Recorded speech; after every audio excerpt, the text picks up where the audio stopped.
Hello students, last class तक जो topic हमने स्टार्ट किया था वो था ER and today we will study Golgi body.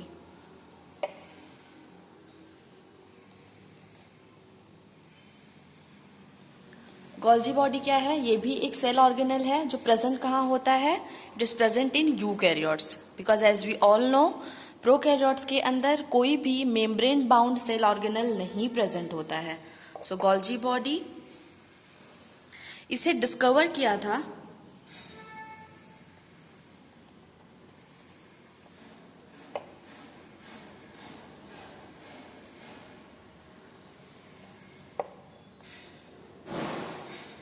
Camillo Golgi ने। कैमिलो गोल्जी एक साइंटिस्ट है जिन्होंने गोल्जी बॉडी को डिस्कवर किया था। हमें पता है कि एंडोप्लाज्मिक रेटिकुलम, देन हमारा गोल्जी बॉडी, लाइजोसोम जो हम आगे पढ़ेंगे, ये सब के सब क्या है? एक दूसरे से लिंक्ड है। इसे जीआरएल सिस्टम भी बोलते हैं। ठीक है, तो गोल्जी बॉडी जो है इसको ऑब्जर्व किया था, मतलब इसको पहली बार देखा था कि ऐसा कोई स्ट्रक्चर प्रेजेंट होता है, ऑब्जर्व बाय जॉर्ज। ठीक है, एंड इसका अल्ट्रा स्ट्रक्चर जो है, प्रॉपर इसका जो स्ट्रक्चर है वो भी अलग अल्टमैन ने दिया था।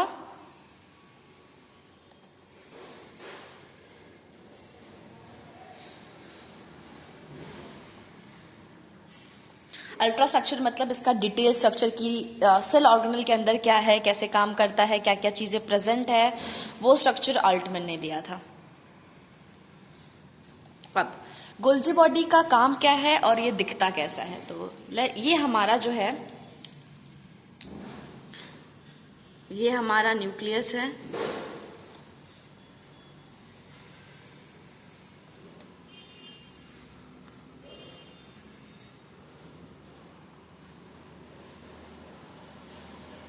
ऐसे न्यूक्लियस के बगल में हमारा ऐसे ट्यूब जैसा जो है स्ट्रक्चर्स प्रेजेंट होता है ईआर का।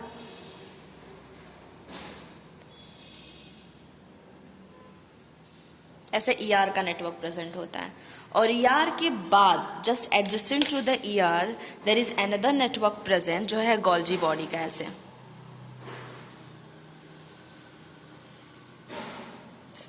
तो गोल्जी बॉडी में क्या प्रेजेंट होता है? ऐसे वेसिकल्स प्रेजेंट होते हैं ऐसे,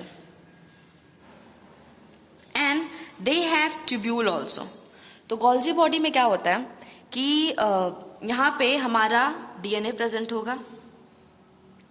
ठीक है, डीएनए जो है उसके पास सारा इंफॉर्मेशन होता है, जो हम अभी न्यूक्लियस पढ़ेंगे तो वो टॉपिक हम कवर करेंगे। डीएनए के अंदर हर एक हमारे पास क्या प्रेजेंट होता है? जीन। जीन क्या होता है? वो सेगमेंट ऑफ डीएनए जो क्या बनाता है? प्रोटीन बनाता है। अब ये जो जीन है, प्रोटीन मान लीजिए कहाँ बना, हमने ईआर पढ़ा है तो आरईआर पे क्या बनता है? प्रोटीन बनता है।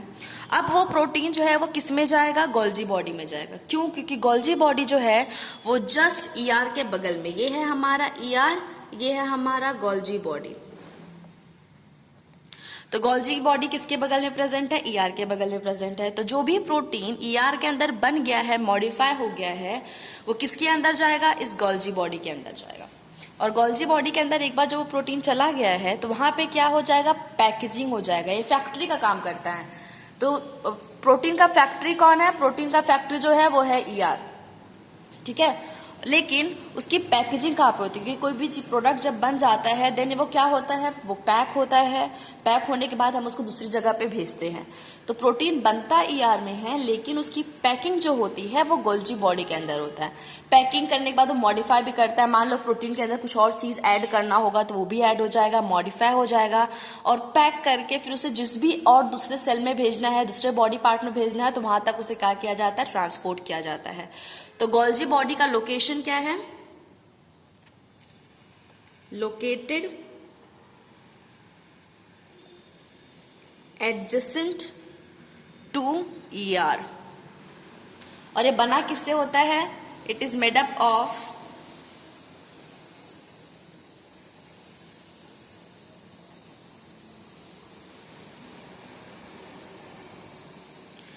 ट्यूब्यूल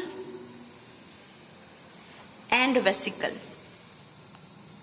वेसिकल क्या है, जिसके अंदर इसकी पैकेजिंग होती है। ट्यूब्यूल क्या होता है, ऐसे नेटवर्क जैसा स्ट्रक्चर यार की तरह ही, जिसके हर एक कंपार्टमेंट पे जैसे जैसे प्रोटीन, जैसे यहाँ पे प्रोटीन आया, फिर यहाँ से ये इधर मूव किया, इधर मूव किया, जैसे जैसे वो इस कंपार्टमेंट्स में मूव करता जाएगा वैसे वैसे उसमें मॉडिफिकेशन हो जाएगा, और एट द एंड मॉडिफाइड जो प्रोटीन है इस वेसिकल के अंदर पैक्ड होके बाहर निकलता है। ठीक है, तो ये क्या है, वेसिकल है गोल्जी बॉडी का। ये क्या है, ट्यूब्यूल है। ठीक है, तो Golgi body discovered by the Camillo Golgi, observe by the George. इसका अल्ट्रा स्ट्रक्चर, डिटेल स्ट्रक्चर दिया था अल्टमैन ने। लोकेशन होता है एडजेसेंट टू ईआर, बना होता है ट्यूब्यूल एंड वेसिकल से। इसका फंक्शन क्या है,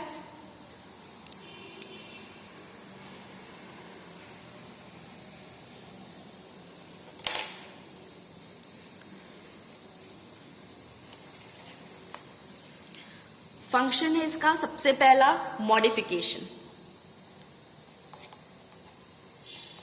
मॉडिफिकेशन ऑफ प्रोटीन। दूसरा है packaging,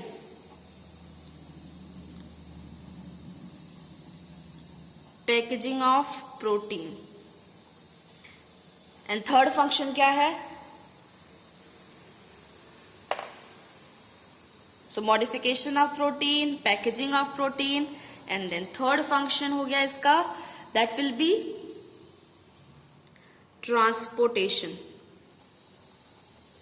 transportation of protein in vesicle. ये एक और चीज बनाता है जिसे कहते हैं लाइजोसोम। लाइजोसोम जो है वो आप बाद में पढ़ेंगे हम उसका भी, उसके भी बारे में। लाइजोसोम फॉर्मेशन,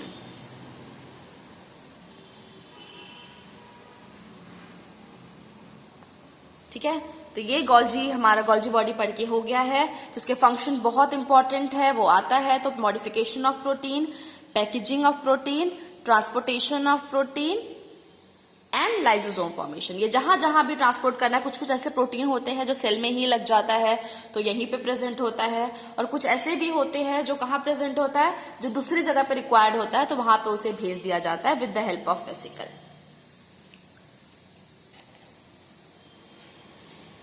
नेक्स्ट हम पढ़ते हैं mitochondria.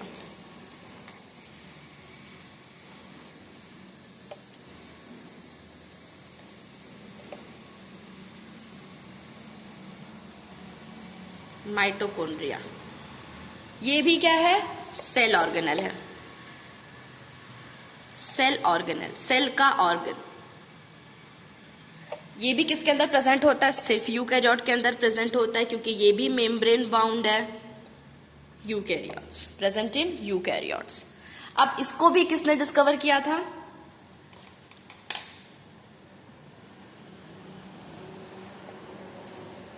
it was discovered by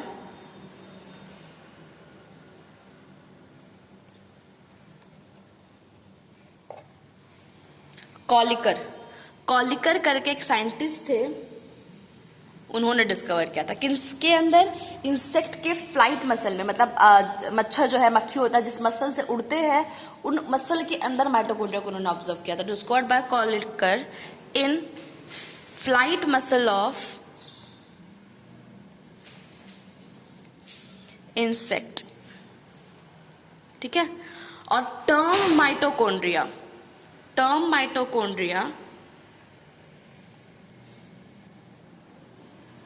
दिया था साइंटिस्ट नेम बेंडा।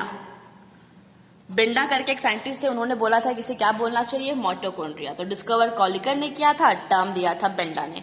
माइटोकॉन्ड्रिया का एक नाम है, it is known as power house of the cell. इसे क्या कहते हैं, it is power house of the cell. तो अगर आपको क्वेश्चन आता है कि माइटोकॉन्ड्रिया को क्या कहते हैं, which one of the following is power house of the cell, तो it will be mitochondria. Now why will be studying it now.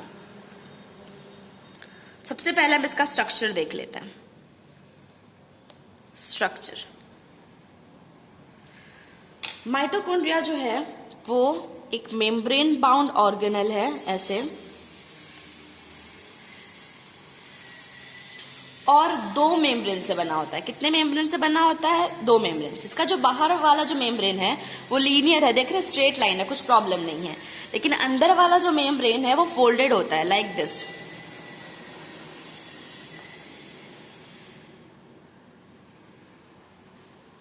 Finger like ऐसे प्रोजेक्शन आप देख सकते हैं लाइक दिस, ऐसा, तो इट इज फोल्डेड। तो ये हो गया आउटर मेम्ब्रेन ऑफ माइटोकॉन्ड्रिया। और ये हो गया इनर मेम्ब्रेन, इनर मेम्ब्रेन, ठीक है। अब इट शो, क्या शो करता है inner membrane? Finger like projection, finger like projection. Projection मतलब ऐसे अंदर की तरफ ऐसे ऐसे होता है, फिंगर लाइक प्रोजेक्शन, जिसे क्या कहते हैं? Known as cristae. तो ये जो है, ये आप देख रहे हैं, ये क्या है? जैसे फिंगर जैसा, ये है क्रिस्टे,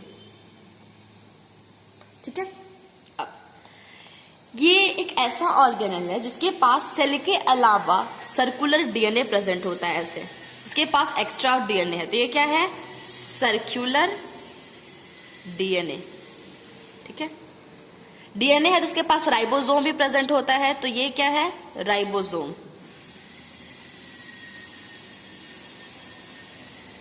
तो ये हो गया उसका राइबोसोम। इसके पास जो राइबोसोम है वो क्या होता है? 70S प्रोकैरियोटिक राइबोसोम होता है। क्योंकि माइटोकॉन्ड्रिया के पास अपना डीएनए प्रेजेंट है, तो ये अपना कुछ कुछ जो फंक्शन है वो बिना न्यूक्लियस के भी रेगुलेट करता है, इंडिपेंडेंट होता है। तो ये जो है, इसे कहते हैं माइटोकॉन्ड्रिया को सेमी ऑटोनॉमस बॉडी। माइटोकॉन्ड्रिया को क्या कहते हैं? Semi autonomous body. क्यों? क्योंकि it has its own DNA, ठीक है। अपना डीएनए है तो अपना जो डिवीजन है इसका अपने आप खुद रेगुलेट करता है, इसीलिए क्या है? Semi autonomous. सेमी ऑटोनॉमस क्यों बोला है? क्योंकि अपने सारे फंक्शंस जो है ये रेगुलेट नहीं करता, लेकिन अपने जो कुछ फंक्शंस जो है ये जरूर रेगुलेट कर लेता है, इसीलिए, ठीक है। तो माइटोकॉन्ड्रिया सेल ऑर्गेनल है, यूकैरियोट्स के अंदर पाया जाता है, discovered by Kolliker in flight muscle, term given by Benda, and it is power house of this cell. अब ये काम कैसे करता है? तो यहाँ पे ये आप क्रिस्टे देख रहे हैं, इसके अंदर एक छोटा छोटा सा ऐसे स्ट्रक्चर प्रेजेंट होता है, ये ऐसे, इसे बोलते हैं एटीपेज कॉम्प्लेक्स। क्या बोलते हैं? ATPase complex. क्यों? क्योंकि ये बनाता है एटीपी। क्या बनाता है? एटीपी।